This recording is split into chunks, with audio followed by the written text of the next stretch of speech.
Hello, everyone. Welcome. Thank you for joining us today. You're here for the Future of Women's Health Tech webinar, and I have with me here Dr. Casey Means, who's the co-founder of Levels Health. Hi, Casey. How are you? I'm great, Rachel. Thank you so much for having me. And hi, everyone who's watching remotely.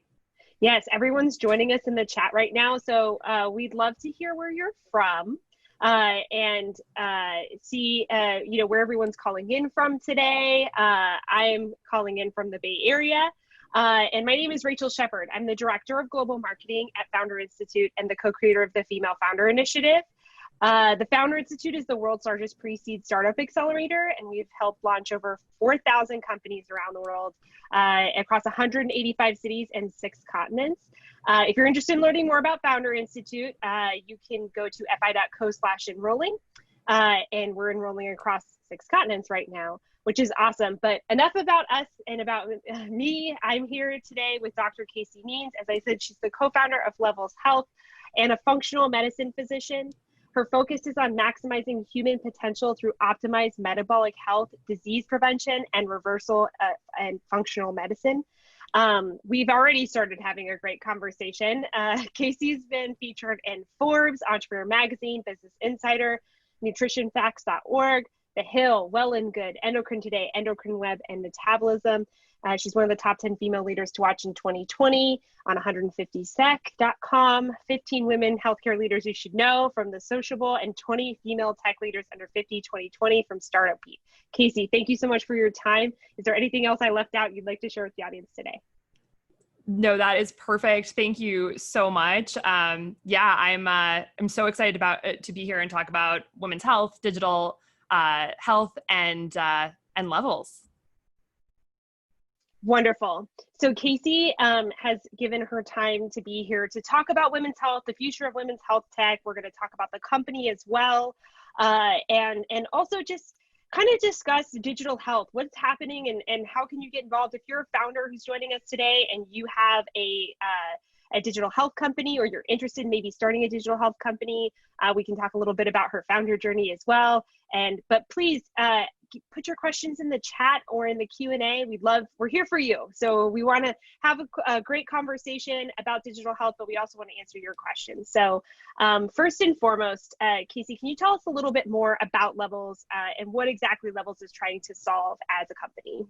Absolutely. So Levels is the first metabolic fitness company. So we empower individuals with their personal data to improve their metabolic health rapidly. So we do this by pairing a wearable sensor called a continuous glucose monitor that checks glucose every 15 minutes, 24 hours a day, and sends it to your smartphone. And we convert that real-time continuous data stream into actionable insights through our software. So what this does is it allows people to have just really deep granularity into this core metabolic substrate, glucose, and learn how to make the dietary and lifestyle choices that keep glucose in a stable and healthy range, which is ultimately foundational for metabolic health. So really what it does is it takes the guesswork out of sort of the questions that we're always asking, like what is healthy for me? Like what should I eat for lunch? What is the best choice? And we often are going off sort of advice that we've read on the internet or we've read in a book or our friends are doing or what's trending on Instagram. And we have really not had any objective information up until this point about what, a one-to-one relationship that closes the loop between a food or a choice that you're making and how it's actually affecting your metabolic health in real time. But with this continuous glucose monitor, we now have the ability, and this is an FDA approved device, we now have the ability to really close that loop and see in real time how food and lifestyle decisions are affecting our glucose levels and ultimately our metabolic health. So what our company does is we set people up on what's called a metabolic awareness journey. And this is a 28-day program where you get a telemedicine consultation with a physician. This is a prescription-only device, the CGMs, continuous glucose monitors. If the physician approves the customer for a continuous glucose monitor and feels that it's safe, we will then ship those CGMs to the individual. Each CGM lasts on the arm for 14 days. So we ship 2 to make up the 28-day journey. And then they get access to the software that takes this continuous data stream and makes it really, really actionable so that you can really understand how food's affecting you and what foods are best for your body. That is awesome. And in a world where we have more data available, like this is the perfect sort of solution towards finding out, how your body reacts to food and really addressing this sort of, not one size fits all, as you said before, we were chatting before the call started, right? Dietary prescriptions aren't one for everyone. So this helps us be more informed as an individual. Exactly. Yeah, a lot of research suggests that people are just wildly confused about nutrition advice. And right now there's a lot of really loud voices in the nutrition space. It's like, based on where you look, you're like, you should definitely be keto. You should definitely be carnivore. You should definitely be vegan. You should definitely be paleo, eat plants. No, plants are going to kill you. And it's just like, it can be so confusing. And this can make it very, very hard to know what's right for you.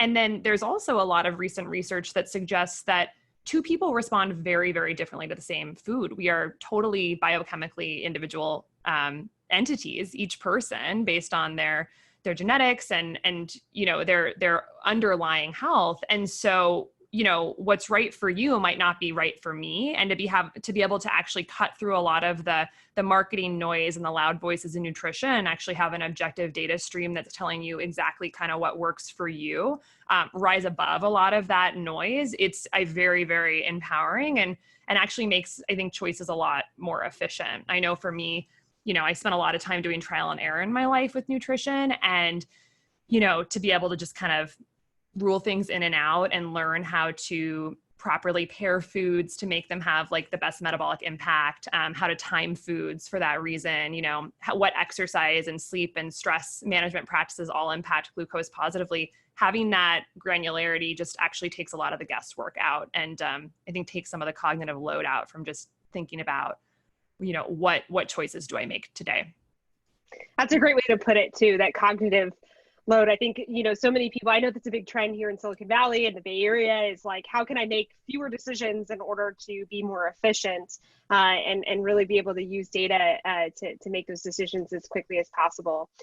So wonderful. And we have people joining us from all over. We have another Rachel. Hi, Rachel from DC. We also have some people joining us from Australia. Thank you so much for joining us from all across the world. Really quickly, somebody asked, is this tech only available in the US? They wanted to know about levels specifically. Oh, great question. Yeah, so currently our program is only available in the US. In the United States, continuous glucose monitors are prescription-only devices, so you have to get them through a doctor. In many other countries, actually, these devices are over-the-counter, so it's possible to get them at the pharmacy. So yeah, but the actual levels software right now, which is what takes the glucose data stream and turns it into actual insights, is only available right now for US residents. But global expansion is very much on our radar. Wonderful, wonderful, awesome. And we have some people from Nepal and Chile joining us today. Hi. Thanks so much, everyone, for joining. Fantastic. So let's chat a little bit about, because this is a women's health tech related conversation today, how does levels play a role in women's health tech specifically? That's such a great question. And one of the things that really was so motivating to me towards starting this company. So many, many problems in women's health are fundamentally rooted in blood sugar dysregulation. And I think that that's something that's not widely known. And currently a lot of our solutions to these problems are essentially symptom management, but don't necessarily get to the root cause. A poll just popped up there. Yeah, we've got a poll for the audience, by the way. Sorry, we didn't mean to surprise everyone with it, but as Casey's telling us more about levels and about blood sugar dysregulation and how that plays a role, we'd love to sort of poll the audience. What do you think, how do you think blood sugar dysregulation contributes to body functions and how things are able to be regulated or dysregulated for us? And so, sorry, Casey, go ahead, continue. Yeah, so I think, So there's very much a link to a lot of women's health issues. And I think just sort of backing up more broadly, I would just give a sort of an overview of metabolic dysfunction in general. So right now it's estimated that 88% of Americans and globally it's also a big problem, but 88% of Americans display evidence of metabolic dysfunction. And yet we don't typically, so only 12% of Americans basically have like what we would consider optimal metabolic health. And the way they judged it in this particular study, which was done out of UNC, was looking at markers of cholesterol, waist circumference, and glucose levels, all of which are involved in metabolism. And yet we, in our traditional sort of American healthcare system, we don't tend to think about anything that's metabolic health related until we've been diagnosed with like a serious medical condition, like diabetes or obesity. Like the average person walking around who doesn't have diabetes or obesity is not usually like, inspired to think about their blood glucose levels on a day-to-day basis. And yet these conditions are largely preventable. And so it makes sense that getting on top of these things, keeping glucose and by proxy insulin levels low and stable throughout your lifetime is the best thing that you can possibly do to ward off these diseases. And what's crazy is that, while diabetes and obesity are sort of the most overt symptoms or conditions associated with blood sugar dysregulation, there are actually so many other conditions that are linked to it as well.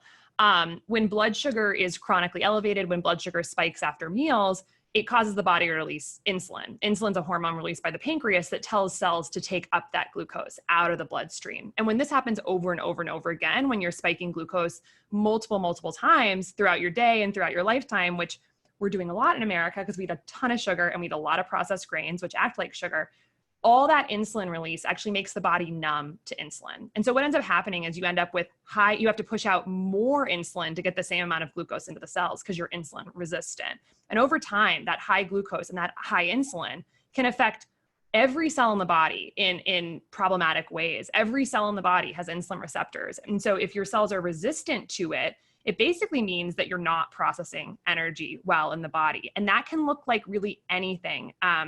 Based on what cell type we're talking about. So there is really strong research supporting that blood sugar dysregulation and insulin resistance actually contributes to not only diabetes and obesity, but also stroke, heart attacks, Alzheimer's dementia, fatty liver disease, where the liver accumulates fat, chronic kidney disease, chronic fatigue, chronic pain conditions like fibromyalgia.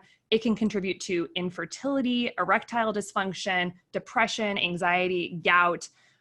The list goes on, and those are all very strong links that high insulin contributes to these conditions, and that people with blood sugar control have a better chance of not getting these or doing well with these conditions. And so it's really kind of a huge thing that we're dealing with. And yet we still tend to think of all those diseases as very different entities, like isolated silos, when in fact, on a physiologic level, they're very connected by metabolic dysfunction, insulin resistance, and high blood sugar. So circling back to women's health, there's a lot of areas where women disproportionately struggle with conditions related to metabolic health and blood sugar dysregulation.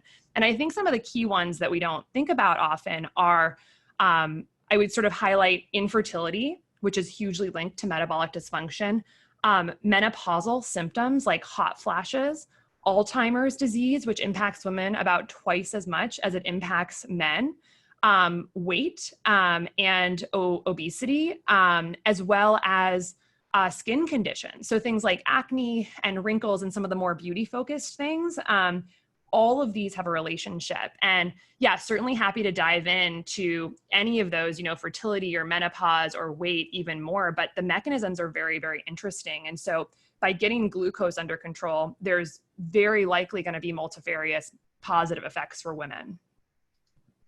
Right. And like Giovanna in the comments is like, wow. And it's so true. There is so many different, types of things that play into, sort of blood sugar dysregulation. And per our poll, quite a few of 83% of our audience got it right. It is all of the above was the answer, which is, a lot of people are spot on. So that's awesome. But yeah, the blood sugar dysregulation contributes to a lot of different metabolic processes in a negative way. Absolutely. So on to the next question, Casey. As a physician, do you see additional opportunities for people to create new solutions in women's health tech, especially for the founders or potential founders out there with us today?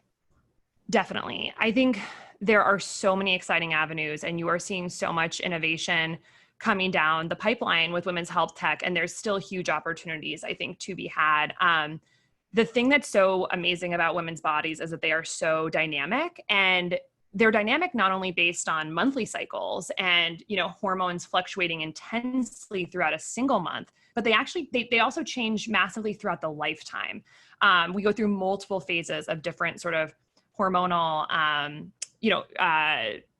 periods in our life: menopause, premenopause, or perimenopause, our normal reproductive years, puberty, et cetera. And so it's a very dynamic state. So women's health lends extremely well to biofeedback and to informing choices based on a current biologic state rather than blanketed one size fits all recommendations.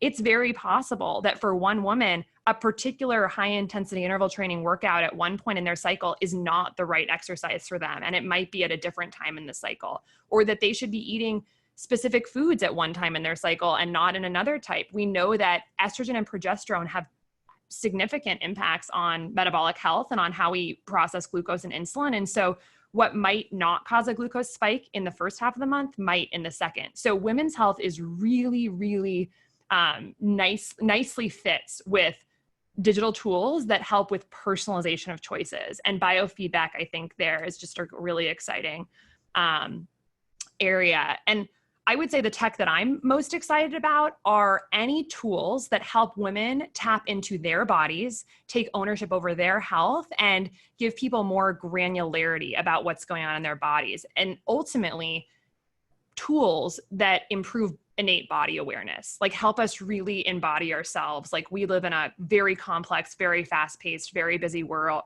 where we've got a lot of digital stuff going on. We've got a lot of processed foods, which sort of make it difficult for our bodies to register things like hunger cues in society. So any tools that can help us actually tap into our innate somatic awareness is what I'm really excited about. And I think some of the ones that kind of fit with that would be like Kindara, Natural Cycles, Modern Fertility. There's a really great company called The Cusp that's doing holistic perimenopause care through the telemedicine, through a telemedicine platform. And then I would say the second thing I'm really excited about in women's health tech is companies that help streamline a woman's life and help kind of with the complex logistics that are unique to being a woman. So this would be products like Willow or Clio or Carrot Fertility that Tammy Sun started helps with fertility benefits, and like even something like Bumble Biz, where women are making the first move on business relationships. So things that help people with biofeedback and with holistic sort of understanding of their body, and then companies that really streamline the complex logistics that are somewhat unique to being a woman are kind of two areas that I think are very interesting. And there's huge opportunity because we still have a lot of problems and we still have a lot of chronic health issues. And so there's clearly still more work to be done. And then I would say there's a third category, which is like these companies that are making it more efficient to get prescription medications for women's health. So that would be like NuRx, or sometimes called Nurex, or Hers, Rory, things like that. And I think those are great because there is just absolute absurd red tape in the United States towards getting like prescriptions for birth control and things like that. And it's just very difficult. And so these just like totally streamline that process.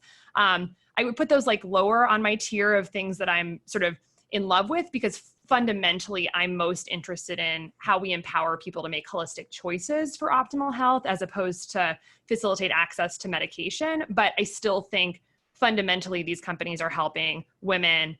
They're disrupting a system that is ultimately full of red tape, bureaucracy, and inefficiency. And so, so I think, but in those first two categories, I think there's so much exciting stuff with biofeedback, personalization, body awareness that, control that is, going to be very exciting. That's awesome. Thank you for sharing all that with us. And you mentioned Kindara, which is a Founder Institute grad as well. So I just wanted to put that out there so everyone knows. But yeah, there's a lot of opportunity. And, even on the first time you and I spoke, we talked about, just like endometriosis and menopause and sort of things that a lot of women experience that just don't have clear solutions yet. They're working on them. And I love the idea of bringing biofeedback into the conversation and seeing what that can do for us. Right. Mm-hmm. Sounds amazing. So the next question I have is, as a physician, I know it's important to you that those with scientific backgrounds who have the ability to start companies consider this option and its scalable effects on global health. Can you elaborate a little bit on that stance? Definitely. Yeah. So I started my career as a surgeon. I was a head and neck surgeon for 5 years before really jumping ship and moving into the digital health and the metabolic health optimization world. And I'm really at a place where I think it is absolutely imperative that physicians and clinicians and researchers work at least in some capacity in an entrepreneurial or consulting role, supporting industry. And to me, it fundamentally comes down to a question of scaling. So a doctor has an incredible knowledge base, hopefully, and very specialized training, and have gone through, tons of very expensive, often, schooling that is, often their training is partially paid for by taxpayers, and like their residency training. And yet we still spend the majority of our time talking one-on-one with patients or working one-on-one with patients in procedures, and spending then a lot of our time recording intense documentation for those one-on-one encounters. And these activities are fundamentally unscalable. Like, it's someone with hugely specialized training working one-on-one, which is great, but like, is there a way to leverage that more through products or services or offerings that can scale that? So I think that essentially my litmus test is if there is something that a doctor is saying over and over again or doing over and over again by hand, it should probably be developed into a program or a product or a device that does it for them in a more efficient and effective way. And maybe the product can even do it better because it can add additional data and whatnot, and take some of the cognitive burden off doctors as well. So I think what that takes though is clinicians really taking stock of how they're spending their time and what they're doing and what the pain points of their workflow is and what is working in patient care and what isn't. And really it takes stepping back and examining things more holistically, and then saying, where could partnering with a software engineer or a product development person or a hardware manufacturer, where could that help actually streamline this and make it so that it's not an ultimately one-to-one unscalable solution? So I think that's where there's huge opportunity for physicians. And I actually think it's kind of imperative. We're facing huge challenges right now in healthcare. People globally the majority of adult Americans have a chronic disease, and that's unnecessary. And so we're facing mountainous challenges. We have, in the US, $3.4 trillion in healthcare costs per year. And yet, I believe that 80% of those costs go towards treating chronic conditions, most of which are contributed to by dietary and lifestyle choices. So the opportunities for scaling solutions that help people make better choices throughout their entire lifetime, really tapping into behavioral psychology and behavioral research and thinking about how does a person get inspired, change, grow, and create sustainable improvements in their lives. This is where, we can actually contribute that medical knowledge and our patient care insights to build products that could be extremely effective. But unfortunately, one-to-one medicine, the way that we are practicing it, is not turning the tide in the chronic disease epidemic. And I think fundamentally that's because it doesn't actually address behavior change and choices in a personalized way. So that's where I think there's really exciting opportunity.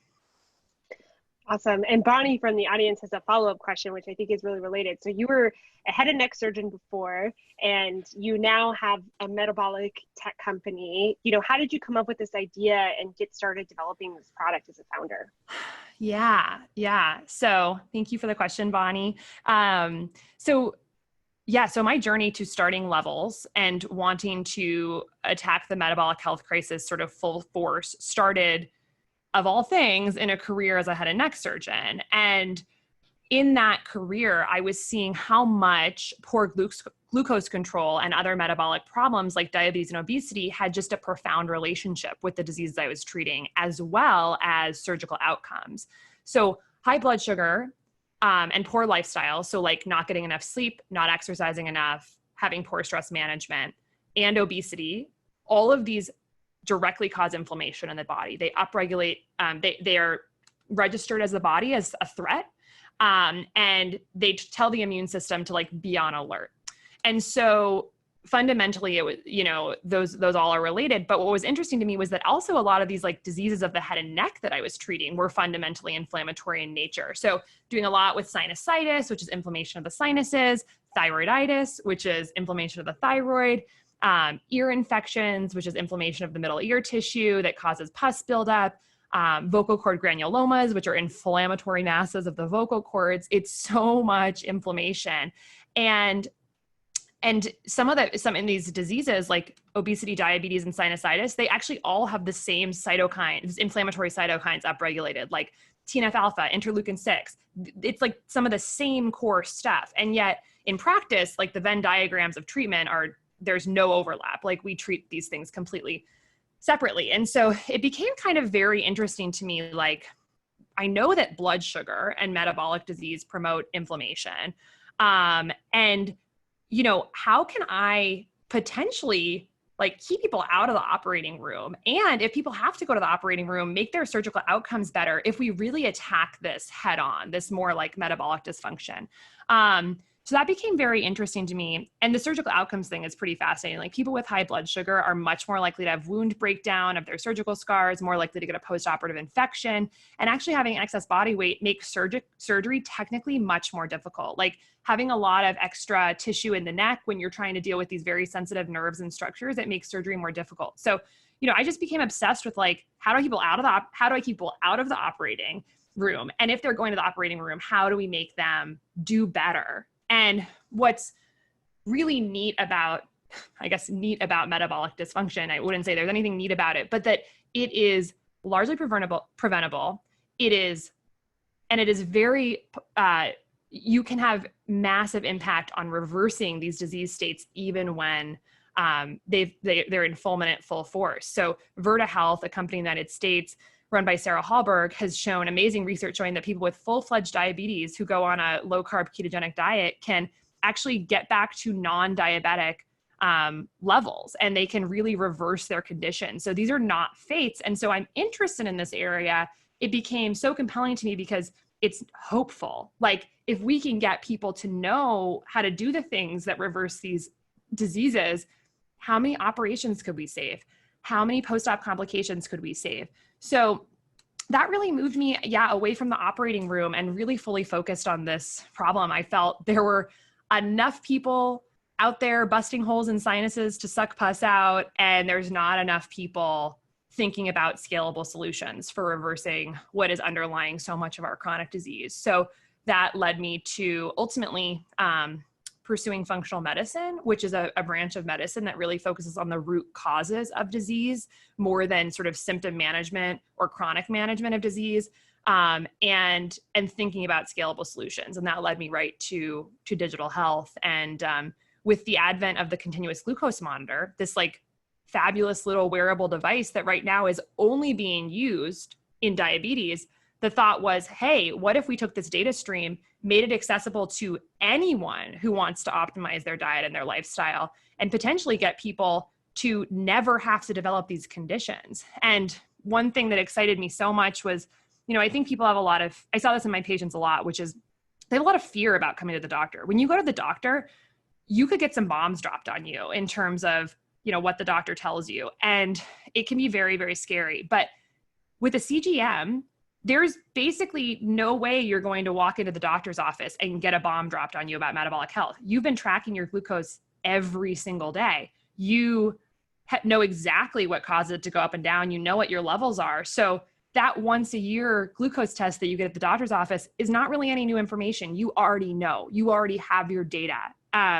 And so it really puts power back in the hands of individuals. And, some of these diseases that are metabolically associated are incredibly scary. Things like Alzheimer's dementia, huge percentage of Alzheimer's dementia could probably be reduced or eliminated by having really, tight glucose control throughout life. It's definitely one of the lifestyle contributors that's a big impactor of Alzheimer's. And now Alzheimer's is starting to become called type 3 diabetes. So imagine if you just had this tool that finally could tell you like, oh yeah, your glucose is stable today, your levels are healthy, and you have that sort of every day, you know that you're managing a risk factor for some really scary diseases, and you don't have to wait until your yearly physical to have someone tell you that. Thanks for sharing that. That's an amazing sort of insight into your founder journey, and what motivated you really at the core to get started on Levels. Daniela wants to know, was Levels developed only as a nutrition control tool, or can it be used with people who already have diabetes as well? Yeah. So right now, Levels is only, the software itself is only being used for people without type 1 and type 2 diabetes. And we are marketing towards sort of our early customer base is these sort of health seeking bio-optimizers who want to control nutrition and improve their nutrition. But in terms of the long game, we want this software to be available to everyone who wants it. That requires different regulatory journey. And so it's in our long-term plan, and our clinical research strategy is moving us in that direction. But for now, the product is only available for people who do not have a diagnosed metabolic condition. But that will not be forever. Right. The expansion plans are still on the horizon for sure. Yes. Both countries and as well as opportunities for treatment and tracking. Farad wanted to know, is Levels only for women? No, Levels is for all gender, for men and women, all genders. It's for anyone, any adults over 18. Awesome. And we have one more question specifically about the product as well. And where did you do your beta testing and first launch for Levels? And also, is there a place where people can sign up for a beta test in the future? Yeah, so we are in our beta testing right now. So our company has been around for about a year, and we've been running a closed beta program for about 6 months. So we have essentially just been hand selecting people. We've had about 800 customers go through our program to just totally refine the product, and have had about 400 versions of our app go out in the past 6 months and just get constant feedback on that. And then we're planning for a full launch later this year. So for people who are interested, you can sign up for the waitlist, which is at www.levelshealth.com. And right now there are 28,000 people on the waitlist, but when we get towards our launch, we will be really excited to, get people in the program and get them going on this metabolic awareness journey. Fantastic. We've got some follow-up questions too, specifically related to, starting new companies in the biotech space or in the health tech space or digital health. So Anthony said, what would you recommend for an entrepreneur who isn't a medical doctor, who aims to bring innovation to doctors from a biotech, a lab, or a high-tech partner? Can only a doctor sell or promote medical innovation to other doctors? That's a great question. So I can speak from my personal experience, which is that I started this company with 5 founders. So it's 5 of us. And my other 4 founders, David Flinner, Andrew Connor, Sam Korkos, and Josh Clemente, are all non-physicians. They all come from very technical backgrounds. And so I think it is very possible to start a health tech company without necessarily a medical background, but I think it is very valuable to team up with someone in the medical space early on. And you really want to choose someone who, philosophically and fundamentally is aligned with what you're doing. I think if you're very motivated to start a health tech company, you probably have a very unique perspective on what you're trying to do and build. And sometimes just sort of like finding that person is challenging. And the nice thing was that we came together so serendipitously through actually it was through my brother who had met some of these founders at a networking event, overheard them sort of talking about this and was like, this is exactly what my sister is talking about all the time. And we actually I flew down to California, and we had a phone call. It was just sort of fireworks going off in terms of intellectual compatibility. And then flew down to California, met with them, and decided to team up with them.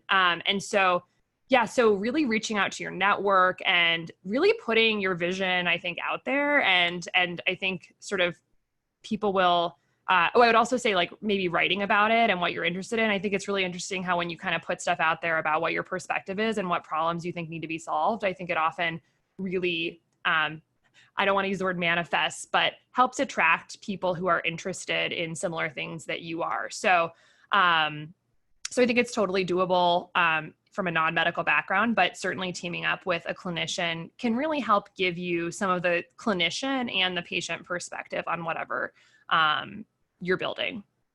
Fantastic. And then Markea said, along those same lines, as a founder, what avenues do you recommend for connecting with doctors for patient care insights? I'm developing a tech menopausal solution for hot flashes and have been struggling to connect with doctors in this space. So connecting with a clinician makes a ton of sense in this case. And how are there any places people can look, or is it mostly probably just serendipitous? Oh, it's a great question. I'd circle back to kind of one of the things I said earlier about putting your vision out there. I think that is the first step. No one would have connected me with companies or consulting opportunities if I had not been very, very vocal about my perspective and what I was interested in and what I thought the future of healthcare looked like.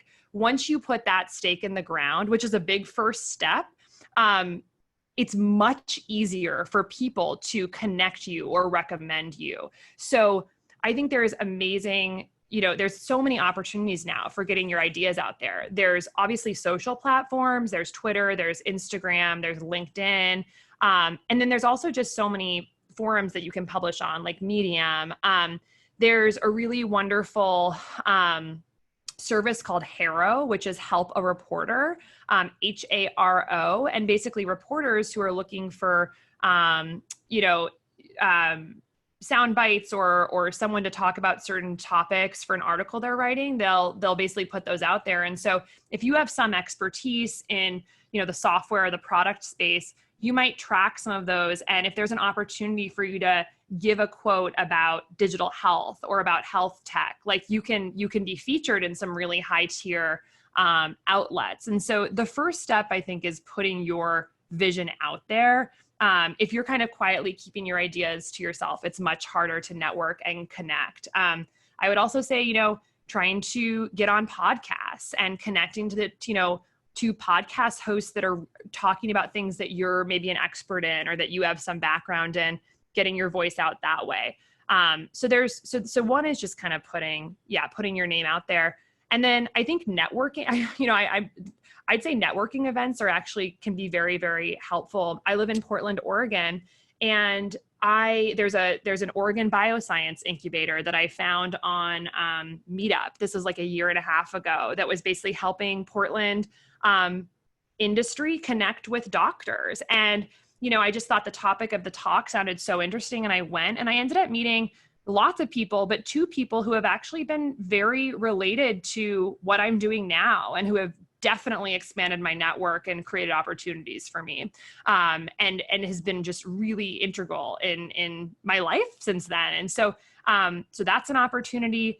And then there's also, the last thing I would mention is that there are forums and newsletters that you can contribute to. You can pay money to basically advertise a need that you have that go out to lots of doctors. So there's, I think it's like, I can post, I'll find it and we can send it out afterwards, but I think it's docs.com or something like that. But you can pay, I think it's like hundreds or if not thousands of dollars to essentially put out an ad for what you need for your company. And it only goes to physicians and clinicians. And I've kind of had that newsletter going in the background for years. And there are some incredible, very specific opportunities that come up. And that, Heather, I think there are many thousands of physicians on there. There's also a lot of Facebook groups as well that are similar, like posting boards, and very, very active. And I think now, especially with remote work and COVID and how things are happening, many people are leaving the traditional, in-person medical practice. So it's like a prime time to get connected with doctors who are looking for different avenues. So yeah, networking events, writing, HARO, social, newsletters, paid advertisements, lots of different things there. Yeah, and those are great suggestions. And I totally agree that with thought leadership too, that can pay dividends even when you go to actually launch your company, right? So not just looking for a co-founder or getting things off the ground, but if you've already positioned yourself as a thought leader in this space, I mean, that presents a lot of other opportunities and gives you that credibility down the road. So totally recommend that. And the only other thing I would say too is maybe universities, through my one of my alumni networks, I've worked with a lot of researchers and PhDs who have specialty research and background and are potentially interested in starting companies, but not necessarily if they have to lead it, right? They're interested in the science behind it and the research behind it. And so pairing up with someone might be a great option. That's so true as well. Like the academic approach for sure. And then I think one I just didn't mention is like reading reading what's out there, finding who is like maybe this unicorn that fits what you're doing, and then just cold outreach or trying to, do outreach through your network. But if there's a blogger or someone who's a physician who's writing about stuff that you're interested in, or someone on social media, like, reach out. So something that can be helpful for that is like Google Alerts, and other ways of basically searching for key terms that are related to what you're doing, and then, making sure that you're keeping up to date on that, whatever that field is. That's a great point. And then Heather also has a related question too. She said, do you have advice on how to get doctors on board with doing things differently? I'm a behavioral scientist and technologist, and often find it difficult to get doctors to try out evidence-based but new ways of doing things.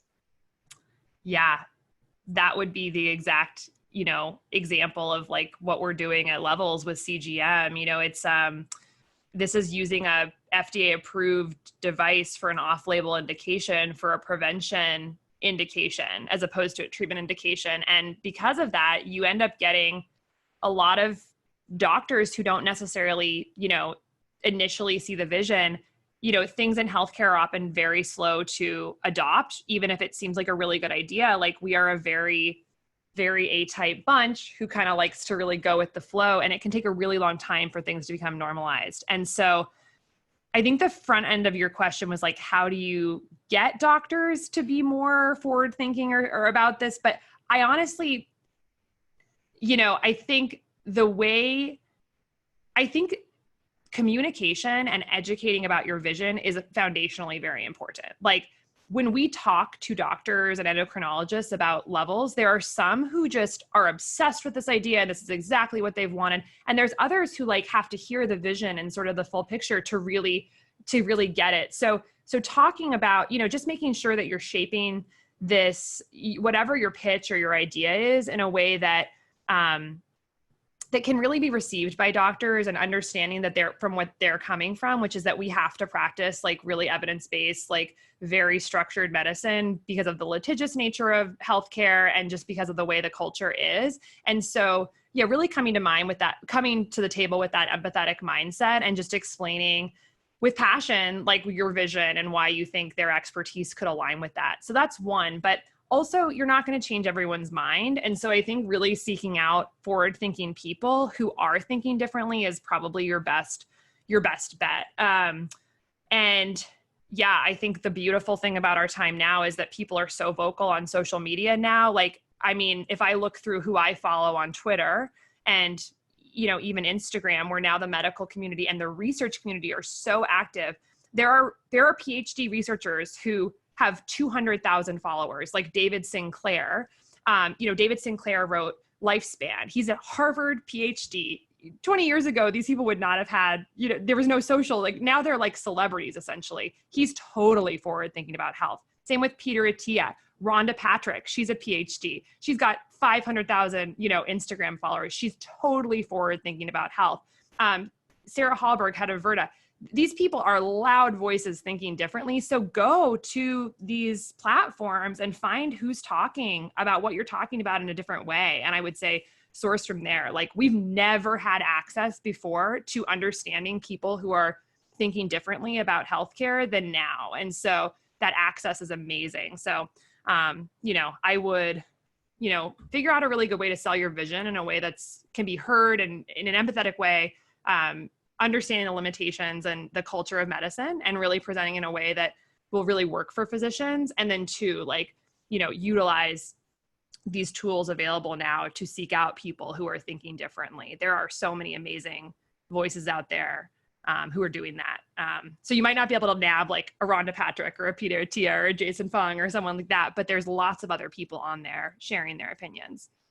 Absolutely. And to your point, it may just be the right time, right? Like, if we're seeing healthcare change at a rapid rate and due to a variety of different stressors on it, perhaps, and on the individuals in health tech as well. And so will we see more people take a more, digital medicine approach in the future? And maybe now's the time to start reaching out. So that's wonderful. Switching gears a little bit more towards your founder journey. because we have a lot of founders on the call, and this is something we talk about a lot, what does being a healthy founder mean to you?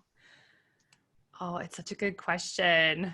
So many different, avenues I could go with that, I think. But I think fundamentally, I think about things all through the lens of cellular biology. So being a healthy founder links back to that. So to me, I would say being a healthy founder means making myself biochemically resilient to face the challenges of starting a company.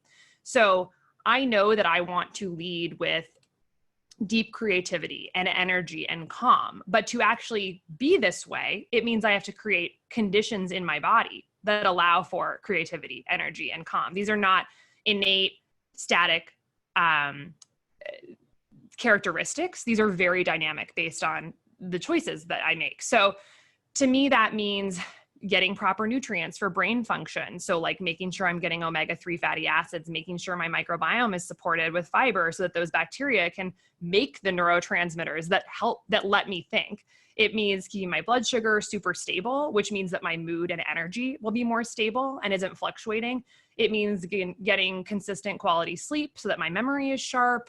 One night of sleep deprivation can drastically decrease, fact recall. It means spending time doing mind-body practices that keep my nervous system and my sympathetic and parasympathetic nervous system balanced, regulated, and flexible so that I can be a good leader who doesn't snap and who isn't, rigid. And, I think fundamentally it comes down to like humans are basically like complex houseplants. Like when a plant doesn't get their water and their nutrients and their sunshine and their fresh air, like they will wither and die and not produce fruit. So I know that I'm not good to anyone if I'm strung out or unkind or stressed. So I know that I have to do all those things, keep my blood sugar stable, get good nutrition, get good sleep, do as much mind body stuff as I can, which is sometimes hard to fit in, but I wear in our heart rate variability tracker that helps me from Leaf Therapeutics, that helps me get my stress, managed. And if I don't do those things, I'm not going to be creatively generative. I'm not going to be as emotionally, stable, and I'm not going to be as much fun to work with. So being a healthy founder means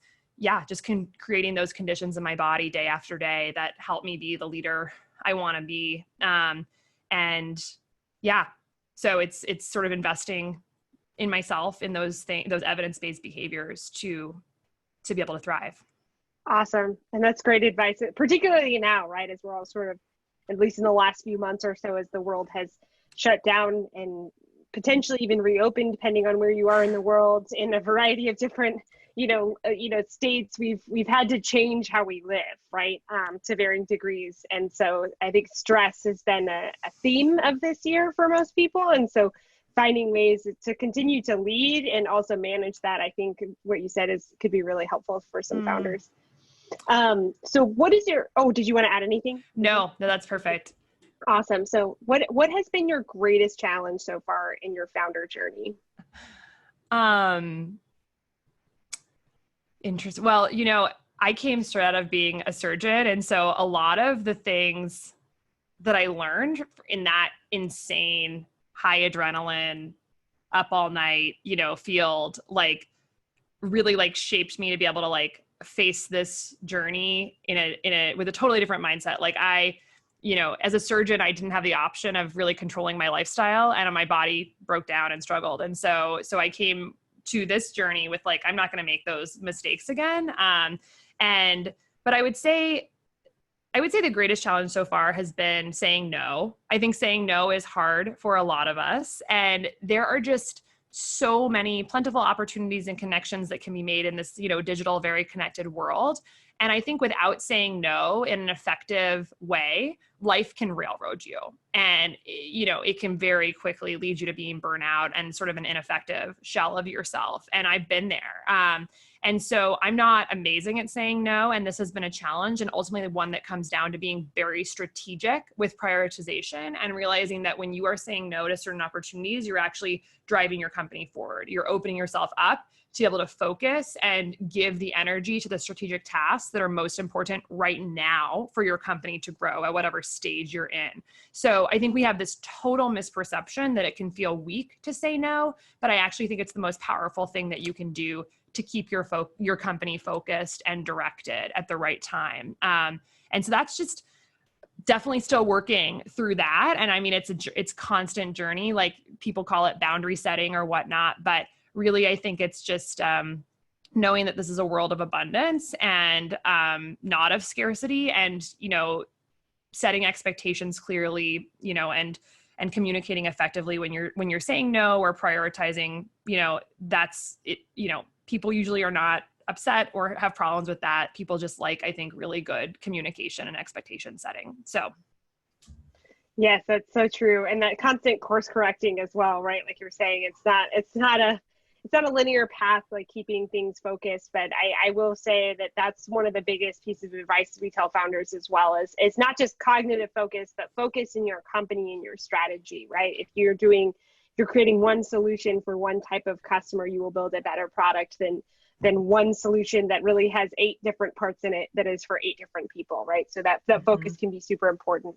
Okay, we've got some in our final few minutes, and if you have any more questions, please put them in the chat. We're going to kind of get through some metabolic questions we have for you, which I know is something you'll be able to shine some great light on for us. So Anonymous wanted to know, why is glucose the best marker to track metabolism? Oh, that's such a great question. So a couple things. One, there are 2 main energetic substrates in the body, glucose and fat. So we can oxidize glucose or fat to make cellular energy. So we convert these substrates into things our cells can actually use for energy. And so if you're monitoring glucose, you've got great insight into that. And if you're monitoring ketones, you can get some insight into fat oxidation, because ketones are the result of fat oxidation. Right now, the only continuous type of biofeedback we can get, like on an app, like a regular level that's just automatically happening in the background, is glucose. And I think glucose is actually more important to track than ketones, although tracking them together can be very, very enlightening. And the reason for that is because glucose is intimately tied to how fat is used. So as glucose rises, it causes you to release insulin, like I mentioned earlier. And when insulin is around, it's essentially, and insulin again is the hormone that lets your cells take glucose up into the cells to be processed and made into cellular energy. So insulin is a signal to the body, oh, there's a bunch of glucose energy around, so we probably don't need fat for energy. So glucose actually puts a molecular brake on fat burn, which is why when insulin states are high, it's incredibly difficult to lose weight, because you actually can't burn fat or oxidize fat. So glucose can tell us, by just tracking glucose, you can have a sense of what your insulin levels are kind of by proxy, which can also tell you a bit about whether you're likely in a fat oxidation state or not. It can also tell you about just glucose in general, and glucose in its own right, knowing that it's up or down has huge implications for daily life. When glucose is high, it can cause inflammation, oxidative stress. It can stick to things in the body, a process called glycation, which causes lots of problems. So it gives you all that insight plus a little bit of fat insight. Whereas ketones don't as much. We don't have a way of tracking them continuously in the blood. You only can do like point measurements right now at home, and it's not going to tell you as much about what's happening with glucose. So I think right now it is definitely the best metabolic biomarker that we have. But I think coming down the line, we're going to see some really exciting stuff happening with multi-analyte tracking sensors that look at a number of different metabolic markers and can even provide an extra layer of granularity. Very cool. That sounds awesome. And then Kevin wants to know, what about boycotting processed foods? Are they a fuel for cancer? Very poignant question.